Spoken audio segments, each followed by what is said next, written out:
Hello friends, എല്ലാവർക്കും എൻ്റെ YouTube ചാനലിലേക്ക് സ്വാഗതം. ഇന്ന് ഞാനിവിടെ കാണിക്കുന്നത് വളരെ സിമ്പിളായിട്ട് മീൻകറി ഉണ്ടാക്കുന്നതാണ്. തേങ്ങ അരച്ചിട്ട് മീൻകറി ഉണ്ടാക്കുന്ന ഒരു രീതിയാണ് ഞാൻ കാണിക്കുന്നത്. ഇതൊരു കണ്ണൂർ സ്റ്റൈൽ മീൻകറിയാണ്. വളരെ പെട്ടെന്ന് തന്നെ ഉണ്ടാക്കിയെടുക്കാനും പറ്റും. അതുമാതിരി നല്ലൊരു ടേസ്റ്റി ആയിട്ടുള്ള മീൻകറിയാണ്. അപ്പം നമ്മൾക്ക് അതെങ്ങനെ ഉണ്ടാക്കിയെടുക്കാമെന്ന് നോക്കാം. അതിന് വേണ്ടിയിട്ട് ഞാനിവിടെ 250 ഗ്രാം പ്രോൺസ് എടുത്തിട്ടുണ്ട്. കുറച്ച് ചെറിയ മീഡിയം സൈസ് അതുമാതിരിയുള്ള പ്രോൺസ് എടുത്തിട്ടുള്ളത്. കറി വെക്കാൻ കുറച്ച് ചെറുത് ഇത് ഈ ഒരു സൈസിലുള്ളതാണ് കൂടുതൽ നല്ലതെന്ന് എനിക്ക് തോന്നിയിട്ടുള്ളത്. ഞാനിവിടെ പ്രോൺസ് 250 എന്ന് പറയുന്നത് ക്ലീൻ ചെയ്തതിന് ശേഷമുള്ള വെയിറ്റ് ഞാൻ പറയുന്നത് 250 ഗ്രാം എന്നുള്ളത്. അതിനനുസരിച്ചിട്ടുള്ള ബാക്കി ഇൻഗ്രീഡിയൻസിൻ്റെ അളവാണ് ഞാനിവിടെ പറയുന്നത്. ഇതിലേക്ക് ഞാനൊരു മീഡിയം സൈസ് ഒരു തക്കാളി എടുത്തിട്ടുണ്ട്. കുറച്ച് ഇഞ്ചി 1 ടേബിൾ സ്പൂൺ ഉണ്ടാവും. മുറിച്ചതിന് ശേഷം 1 ടേബിൾ സ്പൂൺ ഇഞ്ചി, കുറച്ച് കൂടുതൽ വേണം ഇഞ്ചി. 5 പച്ചമുളക് ചെറുതായിട്ട് മുറിച്ചതാണ്, നീളത്തിൽ ചെറുതായിട്ട് മുറിച്ചതാണ്. അതിൻ്റെ ഒന്നിച്ച് നമ്മളിവിടെ വാളൻ പുളിയാണ് ചേർക്കുന്നത്. ഞാനിവിടെ ഒരു നെല്ലിക്ക വലുപ്പത്തിലുള്ള വാളൻപുളി വെള്ളത്തിൽ സോക്ക് ചെയ്ത് വെച്ചിട്ടുണ്ട്. ഏകദേശം അരമണിക്കൂറായി ഞാൻ ഇത് സോക്ക് ചെയ്ത് വെച്ചിട്ട്. അപ്പോഴാണ് അതിൻ്റെ ജ്യൂസ് എടുക്കാൻ കുറച്ചുകൂടി ഈസി ആയിട്ടുണ്ടാവുക. നമ്മളിത് തേങ്ങ അരച്ചിട്ടുള്ള മീൻകറി എന്ന് പറയുമ്പോൾ അതിന് മെയിനായിട്ട് വേണ്ടത് തേങ്ങ തന്നെയാണ്. ഞാനിവിടെ 5 ടേബിൾ സ്പൂൺ തേങ്ങ എടുത്തിട്ട് ഫ്രഷ് തേങ്ങയാണ് എടുത്തിന്. അതിൻ്റെ ഒന്നിച്ച് വളരെ കുറച്ച് 1/4 ടീസ്പൂണിൽ കുറവ് മാത്രം ജീരകം എടുക്കുന്നുണ്ട്, നല്ല ജീരകം. ഇത് ഓപ്ഷണലാണ്, നിങ്ങൾക്ക് വേണ്ടെങ്കിൽ ചേർക്കണ്ട. ചിലർ ചേർക്കാറുണ്ട്, ചിലർ ചേർക്കാണ്ട് തന്നെ ചെയ്യാറുണ്ട്. 2 വിധത്തിലും ചെയ്യാറുണ്ട്. അതിലേക്ക് വളരെ കുറച്ച് മഞ്ഞൾപ്പൊടി. അപ്പോൾ ഫസ്റ്റ് നമ്മളിവിടെ ചെയ്യേണ്ടത്, നമ്മൾ ഈ എടുത്ത തേങ്ങ ജീരകം മഞ്ഞൾപ്പൊടി ചേർത്തിട്ട് നന്നായിട്ട് അരച്ചെടുക്കണം. തരിയില്ലാത്ത വിധത്തിൽ നല്ല പേസ്റ്റായിട്ട് തന്നെ അരച്ചെടുക്കണം. അത് മെയിനാണ്. അരക്കുമ്പോൾ പ്രത്യേകം ശ്രദ്ധിക്കണം, അതിൽ തരിയൊന്നും ഇല്ലാത്ത വിധത്തിൽ തന്നെ അരച്ചെടുക്കണം. അപ്പോൾ ഫസ്റ്റ് അത് ചെയ്യാം. ഞാനിവിടെ തേങ്ങ നന്നായിട്ട് അരച്ചെടുത്തിട്ടുണ്ട്. ഞാൻ ഇത് മിക്സിയിൽ മാക്സിമം നല്ല തരിയില്ലാത്ത വിധത്തിൽ അരച്ചെടുക്കാൻ നോക്കിയിട്ടുണ്ട്. പക്ഷേ ചെറിയ ലൈറ്റായിട്ട് തരിയുണ്ട്. നിങ്ങളിത് വെറ്റ് ഗ്രൈൻഡറിൽ വെച്ചിട്ട് ഇട്ടിട്ട് അരച്ചാൽ നല്ല പേസ്റ്റായിട്ട് തന്നെ അരച്ചെടുക്കാൻ പറ്റും. നിങ്ങൾക്ക് അങ്ങനെ ചെയ്യാൻ പറ്റുന്നുണ്ടെങ്കിൽ അതുമാതിരി ചെയ്യാം. അതിനൊന്നിച്ച് ഞാനിവിടെ പുളിയും അതിൻ്റെ ജ്യൂസും നന്നായിട്ട് എടുത്തിട്ടുണ്ട്. അപ്പോൾ അടുത്തത് നമുക്ക് മീൻ കറി എങ്ങനെ ഉണ്ടാക്കിയെടുക്കാമെന്ന് നോക്കാം. അപ്പോൾ അതിന് വേണ്ടിയിട്ട് ഞാനിവിടെ ഒരു പാത്രം എടുത്തിട്ടുണ്ട്. ഒരു മൺചട്ടി തന്നെ എടുത്തിന്.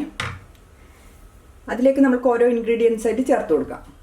ഫസ്റ്റ് ഇതിലേക്ക് നമ്മൾ മുറിച്ച് വെച്ച ഇൻഗ്രീഡിയൻസ് ചേർക്കാം. അത് 1 ടേബിൾ സ്പൂൺ ഇഞ്ചി മുറിക്കുമ്പോൾ നമ്മൾ പ്രത്യേകം ശ്രദ്ധിക്കണം. വളരെ ചെറിയ പീസായിട്ട് തന്നെ മുറിക്കണം. അപ്പോഴാണ് അത് നമ്മൾ കഴിക്കുമ്പോൾ വായിൽപ്പെടാണ്ട് ഉണ്ടാവും. അല്ലെങ്കിൽ നമ്മളത് കഴിക്കുമ്പോൾ കടിക്കുമ്പോൾ ഒരുമാതിരി ഉണ്ടാവും ടേസ്റ്റ്. പിന്നെ ഞാനിവിടെ 5 പച്ചമുളക് ഇതുമാതിരി നീളത്തിൽ മുറിച്ചത്.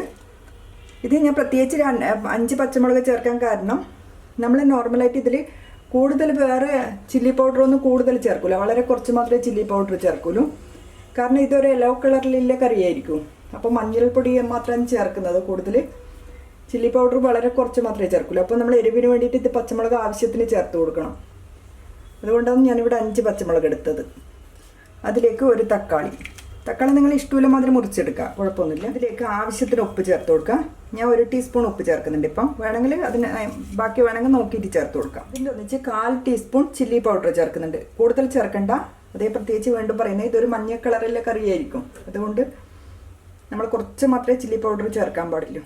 അതിനൊന്നിച്ച് 1/4 ടീസ്പൂൺ മഞ്ഞൾപ്പൊടി കൂടെ ചേർത്ത് കൊടുക്കുക. നമ്മൾ തേങ്ങ അരച്ചെടുക്കുന്നതിൽ മഞ്ഞൾപ്പൊടി ചേർത്തിട്ടുണ്ട്. അപ്പോൾ ഇപ്പോൾ 1/4 ടീസ്പൂൺ ചേർത്താൽ മതി.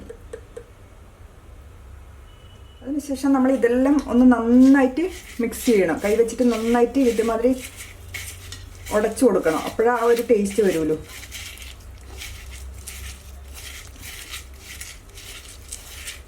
ഞാൻ ഇതെല്ലാം നന്നായിട്ട് ഉടച്ചെടുത്തിട്ടുണ്ട്. അതിനുശേഷം നമ്മളിവിടെ എടുത്ത് വെച്ച് പ്രോൺസ് ഇതിൽ ചേർത്ത് കൊടുക്കാം. പ്രോൺസ് നമ്മളിപ്പോൾ ഈ ഒരു കറി ഉണ്ടാക്കുമ്പോൾ കുറച്ച് കൂടുതൽ ചേർത്ത് കൊടുത്താൽ നല്ലൊരു ടേസ്റ്റാണ്. ഇതൊന്ന് നന്നായിട്ട് മിക്സ് ചെയ്ത് കൊടുക്കാം.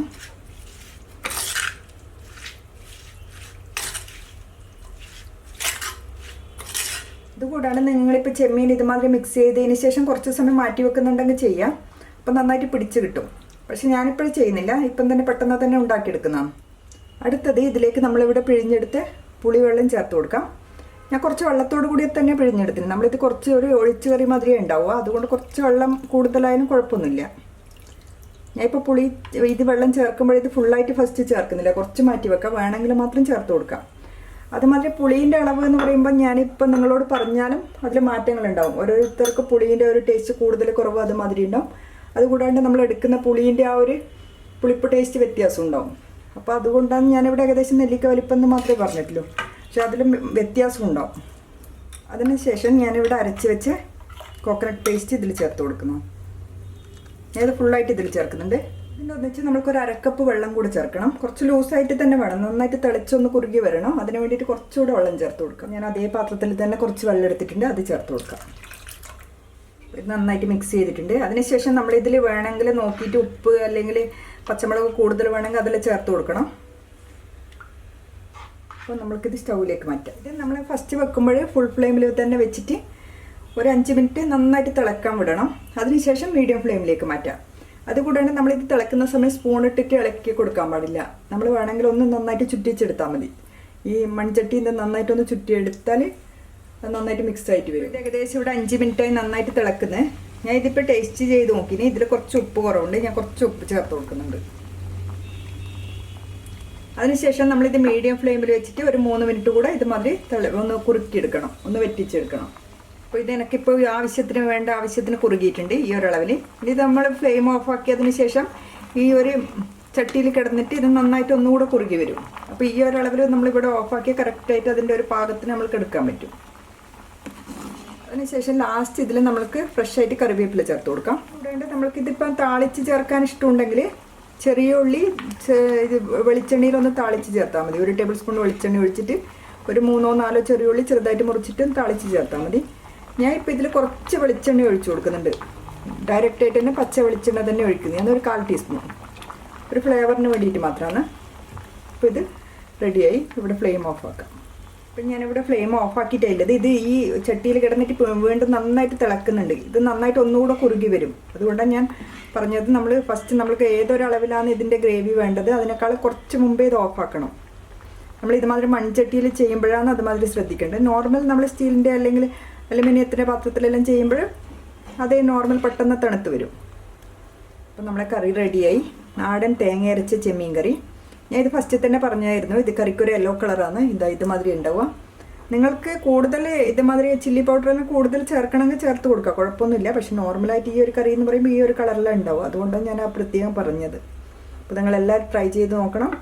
ഇഷ്ടപ്പെട്ട ലൈക്ക് ചെയ്യണം. അതുകൂടാണ്ട് എൻ്റെ ചാനൽ സബ്സ്ക്രൈബ് ചെയ്യണം. താങ്ക്